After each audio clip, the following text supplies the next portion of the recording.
Good morning everyone. आज हम लोग बायोम और इकोसिस्टम के बीच में क्या डिफरेंस होता है इसके बारे में जानेंगे। लास्ट क्लासेस में हमने बायोम के बारे में पढ़ा था कि बायोम क्या होता है और इकोसिस्टम के बारे में भी हमने कर दिया है। बट शॉर्ट में अगर आपसे पूछा जाता है कि इकोसिस्टम और बायोम में क्या डिफरेंस होते हैं तो उसके बारे में आज हम करेंगे, क्योंकि ये टर्म जो है वो दोनों सिमिलर लगती है लेकिन ये सिमिलर है नहीं। ठीक है, तो क्या डिफरेंस होता है बायोम और इकोसिस्टम में।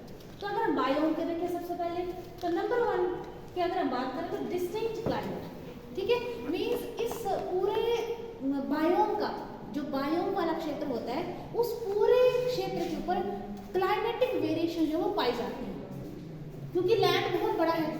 बायोम के लिए एरिया जो होता है वो बहुत बड़ा होता है। ठीक है, जैसे हम ग्रास लैंड की बात कर रहे हैं, सवाना ग्रास लैंड की हम बात कर रहे हैं, सहारा डेजर्ट की हम बात कर रहे हैं, तो वो एरिया में काफ़ी ज़्यादा विस्तृत होते हैं। ठीक है, तो उसमें क्लाइमेटिक फैक्टर में वेरिएशन होगी, मतलब जलवायु के जो तत्व होते हैं जिसमें कि वर्षा की हम बात करते हैं, आर्द्रता की हम बात करते हैं। ठीक है, इनमें थोड़ी सी कमी, कहीं पे ज़्यादा होगी, हो सकता है कहीं पे कम हो। ठीक है, अब जैसे ग्रास लैंड की अगर हम बात करें तो कहीं पे ज़्यादा बारिश होती होगी तो वहाँ पे ग्रासेस थोड़ी लंबी होती होगी। ठीक है, जहाँ पे बारिश थोड़ी कम है वहाँ पे ग्रासेस थोड़ी छोटे साइज की होती होगी। तो इस तरीके से वहाँ पे डिस्टिंक्ट क्लाइमेट पाया जाता है। जबकि जब हम इकोसिस्टम की बात करते हैं तो इकोसिस्टम भी बायोम की तरह ही होता है, लेकिन ये छोटा रूप होता है, बायोम के अंदर छोटा रूप होता है। तो वहाँ पे सेम क्लाइमेट होगा। जैसे फॉर एग्जांपल एक इतने से हॉल के बराबर या इस रूम के बराबर अगर एक पॉन्ड है तो ऑब्वियस सी बात है कि उस पूरे पॉन्ड में एक जैसा ही क्लाइमेट होगा, है ना। एक ऐसा तो होगा नहीं कि इस पूरे रूम में इस साइड अलग क्लाइमेट है और उसके दूसरे कोने पे अलग क्लाइमेट है, ऐसा नहीं होता है। ठीक है,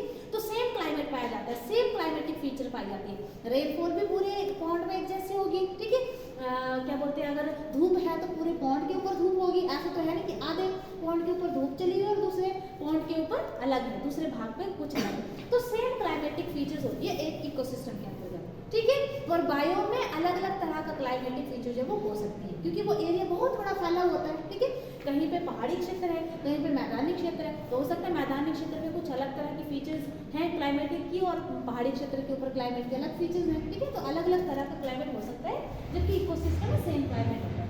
देन बायोम जो होता है वो लार्ज ज्योग्राफिकल एरिया होता है। बायोम का जो क्षेत्र होता है वो बहुत बड़ा होता है, भौगोलिक क्षेत्र जो है उसका बहुत बड़ा होता है, मतलब वो विस्तृत क्षेत्र में फैला हुआ होता है बायोम। जबकि जो इकोसिस्टम होता है वो छोटे से क्षेत्र में विस्तृत क्षेत्र होता है। ठीक है जी। तीसरी अगर हम इसकी विशेषता देखें तो बायोम जो होता है इट कंटेन्स मल्टीपल इकोसिस्टम। एक बायोम में बड़े सारे इकोसिस्टम पाए जाते हैं। फॉर एग्जांपल एक ग्रासलैंड इकोसिस्टम, ठीक है, जैसे अगर हम सवाना घास भूमि की बात करते हैं, ठीक है, तो उस घास भूमि के बीच में कहीं पॉन्ड भी होंगे, बीच में कहीं लेक्स भी हैं एग्जाम्पल के लिए, तो वहाँ पे छोटे छोटे इकोसिस्टम और भी पाए जाते हैं। एक बहुत बड़ा क्षेत्र होता है, इसलिए इसमें बड़े सारे मल्टीपल इकोसिस्टम पाए जाते हैं। जबकि जब हम क्या बोलते हैं इकोसिस्टम की बात करते हैं तो वह एक छोटा सा एक क्षेत्र है। ठीक है, तो मतलब वो सिंगल एंटिटी है और इसमें बड़े सारे इकोसिस्टम पाए जाते हैं। मतलब बायोम में बड़े सारे इकोसिस्टम समाते हैं और एक इकोसिस्टम जो है वो उस बायोम का एक छोटा सा पार्ट है। ठीक है जी। अच्छा, नेक्स्ट विशेषता क्या है, large number of flora and fauna. एक बायोम में, एक विस्तृत क्षेत्र में, ठीक है, बड़े सारे प्लांट्स की स्पीसीज पाई जाती है, साथ ही साथ एनिमल की भी बहुत सारी स्पीसीज जो है उसमें पाई जाती है। ठीक है, आपको प्लांट की भी अलग अलग तरह की वैरायटी मिलेगी, अलग अलग तरह के पौधे मिलेंगे, जबकि एनिमल्स की भी वहाँ पे अलग अलग तरह की प्रजातियां जो देखने को मिलती है। जबकि जो इकोसिस्टम होता है, क्योंकि उसका एरिया छोटा सा है तो वहाँ पे लिमिटेड नंबर ऑफ प्लांट की स्पीसीज होगी और लिमिटेड नंबर ही एनिमल की स्पीसीज होगी। ठीक है जी। उसी तरह all the organisms do not interact with each other. ये जरूरी नहीं है, वैसे तो हम बात करते हैं कि इकोसिस्टम में सभी जैव जीव जो वो एक दूसरे के ऊपर निर्भर होते हैं, एक दूसरे के ऊपर इंटरैक्ट करते हैं, लेकिन जब हम बायोम की बात करते हैं तो बायोम में ये जरूरी नहीं है कि सभी वहाँ पे पाई जाने वाली सभी स्पीसीज का एक दूसरे के बीच में इंटरेक्शन हो सकता है कुछ एक पौधे हैं कि उत्पादक है जिनको कुछ शाकाहारी नहीं खाते हैं और कुछ शाकाहारी उनको खाते हैं। ठीक है, तो उनका नाता जो है वो एक दूसरे के साथ जरूरी नहीं हो, कहाँ पे, बायोम में। जबकि इकोसिस्टम में तो एरिया छोटा सा है, लिमिटेड है, तो वहाँ पे वही वाले जीव जंतु पाए जाते हैं जो वहाँ के जीव जंतु के साथ जो है वो इंटरेक्ट करते हों। ठीक है, तो बायोम में जरूरी नहीं है कि सभी ऑर्गेनिज्म एक दूसरे के साथ इंटरेक्ट करें, क्योंकि ये एरिया बहुत विस्तृत होता है। एक कोने पे स्पीसीज अलग है, दूसरे कोने पे स्पीसीज अलग है, उनका आपस में इंटरेक्शन है, उसका आपस में इंटरेक्शन है, इन दोनों का आपस में इंटरेक्शन नहीं है।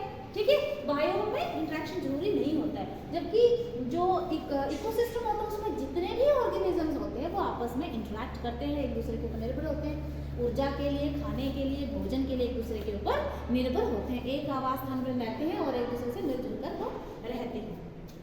देन जो बायोम होता है it is affected by the latitude, क्योंकि एरिया बहुत बड़ा होता है। अब धरातल के ऊपर, ग्लोब के ऊपर हमने लैटिट्यूड देखे हैं, तो एक लैटिट्यूड दूसरे लैटिट्यूड से भिन्न होता है। जैसे जैसे हम इक्वेटर से पोलर एरिया की तरफ जाते जाते हैं और इक्वेटर से नीचे दक्षिणी ध्रुव की ओर आते जाते हैं, तो वहाँ पे क्लाइमेटिक वेरिएशन जो वो आना शुरू हो जाती है। तो एक बायोम जो कि बहुत बड़ा क्षेत्र होता है, तो ऑब्वियस सी बात है कि ये अक्षांशीय विस्तार से प्रभावित होगा। उच्च अक्षांश होगा तो वो क्षेत्र कैसा होगा, ठंडी जलवायु का होगा। अगर निम्न अक्षांश होगा, 0 डिग्री इक्वेटर के पास होगा, तो वहाँ पे ऑब्वियसली तापमान अधिक होगा, वो जहाँ गर्म जलवायु वाला क्षेत्र होगा। ठीक है, इस तरीके से मध्यम अक्षांशों में पाया जाता है कोई क्षेत्र, कोई बायोम, तो वहाँ पे शीतोष्ण तरह की जलवायु जो वो पाई जाएगी। तो जो बायोम होता है वो लैटिट्यूडनल एक्सटेंट से प्रभावित होता है, जबकि इकोसिस्टम तो एक छोटा सा उसमें पार्ट है। ठीक है, तो वो लैटिट्यूड से प्रभावित नहीं होते क्योंकि वहाँ पे सेम क्लाइमेटिक फीचर्स पाई जाती है। तो इस तरीके से वो क्लाइमेटिक फीचर से लैटिट्यूडनल एक्सटेंट से इतना ज़्यादा प्रभावित नहीं होता, क्योंकि एक छोटा सा इसका भाग है। ठीक है, अब इसके एग्जाम्पल्स क्या है?